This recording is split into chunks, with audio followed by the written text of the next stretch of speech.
నమస్తే. ప్రస్తుతం మనతో పాటు ప్రముఖ విశ్లేషకులు ఇమ్మంది రామారావు ఉన్నారు. ఆయనతో మాట్లాడదాం. నమస్తే సార్. నమస్తే సార్, రేణు దేశాయ్ మీద మళ్ళీ పవన్ ఫ్యాన్స్ ఫైర్ అవుతున్నారు, నిప్పులు కక్కుతున్నారు అని చెప్పేసి వార్తలు వస్తున్నాయి. ఈవెన్ ఆద్య కూడా ఫ్యాన్స్ వల్ల ఏడుస్తున్నారు అని చెప్పేసి వినిపిస్తుంది, తన కూతురు అయితే ఎవరైతే ఉన్నారో. సో ఏంటి సార్ అసలు? పవన్ కళ్యాణ్, రేణు దేశాయ్, ఆద్య, అఖీరానందన్ వీళ్ళు నలుగురు హ్యాపీగా ఉన్నారు. అఖీరానందన్ తాలూకు జీవితంలో ఇంత హ్యాపీగా ఎప్పుడూ లేడు. మొన్న క్లింకారా బర్త్డేకి కూడా చాలా మంచి విలువైన గిఫ్ట్ ఇచ్చాడని సమాచారం అందుతుంది.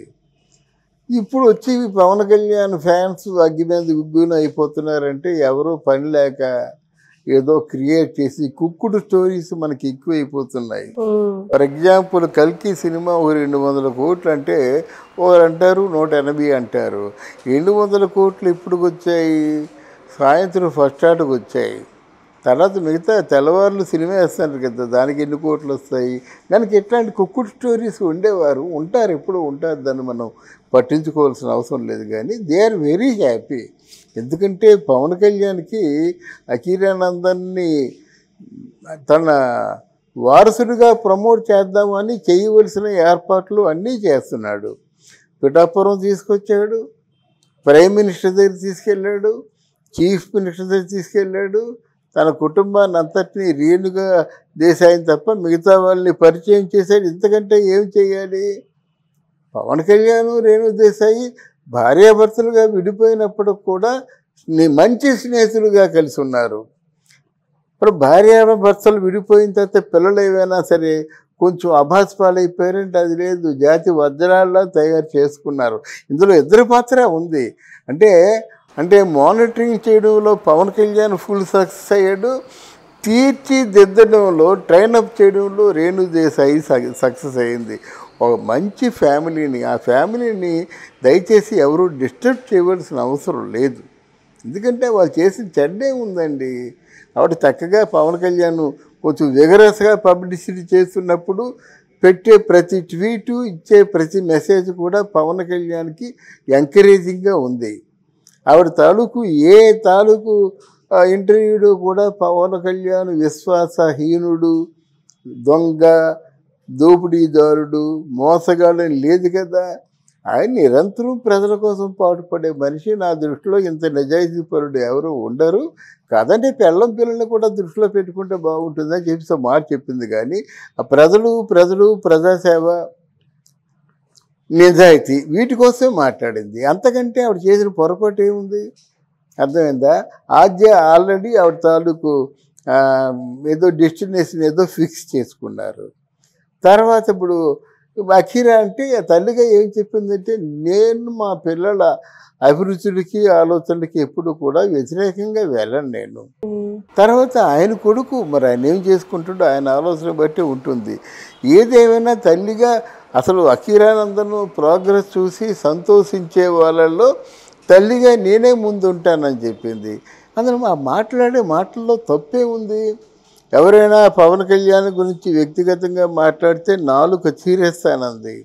2 ఎవరైనా నన్ను కూడా అనవసరంగా ఆడిపోసుకోవద్దు, నేను భరించలేను, ఎన్ని కష్టాలైనా భరిస్తాను అని కడుపు కరీనని చెప్పింది. సో వీళ్ళు ఏదో మనం పెట్టుకుని ఏదో అంటే మాట్లాడితే అది బాగుంటుంది. అది బాగుంటుంది. వాళ్ళు బాగుంటారు, మధ్యలో అభిమానులు పిచ్చి వాళ్ళు అవుతారు అన్నమాట.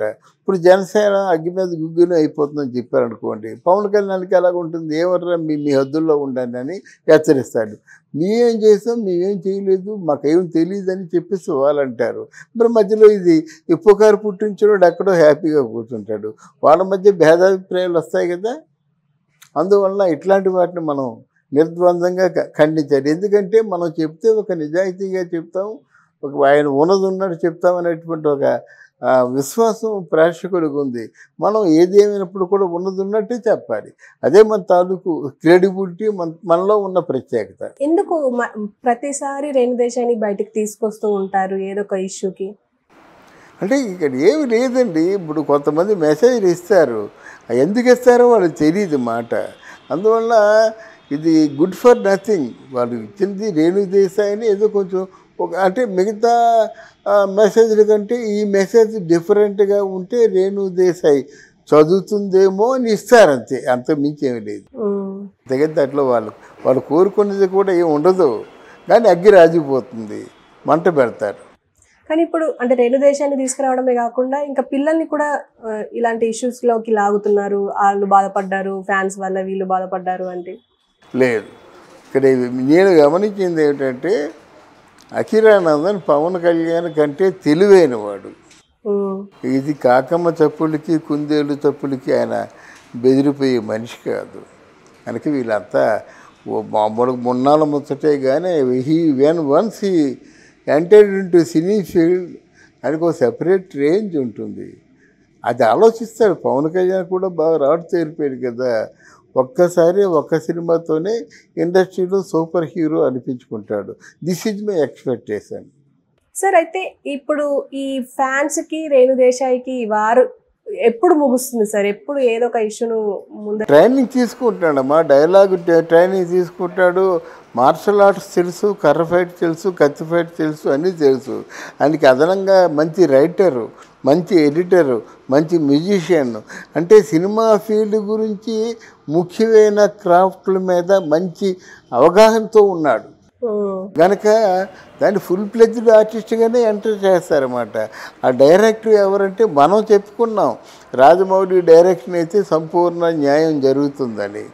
మరి వాళ్ళు కూడా అనుకూలంగా ఉండాలి కదా. కానీ రాజమౌళి అయితే ఆయన్ని ఒక రాజముద్ర వేసి బయటికి పంపిస్తాడు.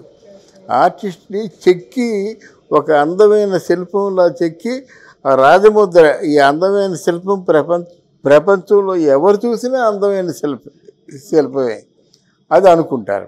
ఎందుకు ప్రతిసారి రేణు దేశాన్ని బయటకు తీసుకొస్తూ ఉంటారు ఏదో ఒక ఇష్యూకి? అంటే ఇక్కడ ఏమి లేదండి. ఇప్పుడు కొంతమంది మెసేజ్లు ఇస్తారు, ఎందుకు ఇస్తారో వాళ్ళకి తెలియదు మాట. అందువల్ల ఇది గుడ్ ఫర్ నథింగ్. వాళ్ళు ఇచ్చింది రేణు దేశాయిని ఏదో కొంచెం ఒక అంటే మిగతా మెసేజ్ల కంటే ఈ మెసేజ్ డిఫరెంట్గా ఉంటే రేణు దేశాయి చదువుతుందేమో అని ఇస్తారు అంతే, అంత మించి ఏమి లేదు. దగ్గర దాంట్లో వాళ్ళు కోరుకునేది కూడా ఏమి ఉండదు, కానీ అగ్గి రాజిపోతుంది, మంట పెడతారు. కానీ ఇప్పుడు అంటే రేణు దేశాన్ని తీసుకురావడమే కాకుండా ఇంకా పిల్లల్ని కూడా ఇలాంటి ఇష్యూస్లోకి లాగుతున్నారు. వాళ్ళు బాధపడ్డారు, ఫ్యాన్స్ వల్ల వీళ్ళు బాధపడ్డారు అంటే లేదు. ఇక్కడ నేను గమనించింది ఏమిటంటే అఖిరానందన్ పవన్ కళ్యాణ్ కంటే తెలివైన వాడు. ఇది కాకమ్మ తప్పులకి కుందేలు తప్పులకి ఆయన బెదిరిపోయే మనిషి కాదు. This is my expectation. Sir అయితే ఇప్పుడు ఈ ఫ్యాన్స్కి రేణు దేశాయికి వారు ఎప్పుడు ముగుస్తుంది సార్? ఎప్పుడు ఏదో ఒక ఇష్యూను ముందు ట్రైనింగ్ తీసుకుంటాడమ్మా, డైలాగ్ ట్రైనింగ్ తీసుకుంటాడు. మార్షల్ ఆర్ట్స్ తెలుసు, కర్ర ఫైట్ తెలుసు, కత్తి ఫైట్ తెలుసు, అన్నీ తెలుసు. ఆయనకి అదనంగా మంచి రైటరు, మంచి ఎడిటరు, మంచి మ్యూజిషియన్. అంటే సినిమా ఫీల్డ్ గురించి ముఖ్యమైన క్రాఫ్ట్ల మీద మంచి అవగాహనతో ఉన్నాడు కనుక దాన్ని ఫుల్ ప్లెజ్డ్ ఆర్టిస్ట్గానే ఎంటర్ చేస్తారన్నమాట. ఆ డైరెక్టర్ ఎవరంటే మనం చెప్పుకున్నాం, రాజమౌళి డైరెక్షన్ అయితే సంపూర్ణ న్యాయం జరుగుతుందని. మరి వాళ్ళు కూడా అనుకూలంగా ఉండాలి కదా. కానీ రాజమౌళి అయితే ఆయన్ని ఒక రాజముద్ర వేసి బయటికి పంపిస్తాడు. ఆర్టిస్ట్ని చెక్కి ఒక అందమైన శిల్పంలా చెక్కి ఆ రాజముద్ర, ఈ అందమైన శిల్పం ప్రపంచంలో ఎవరు చూసినా అందమైన శిల్పమే అది అనుకుంటారు. ఓకే సార్, థ్యాంక్ యూ అమ్మా.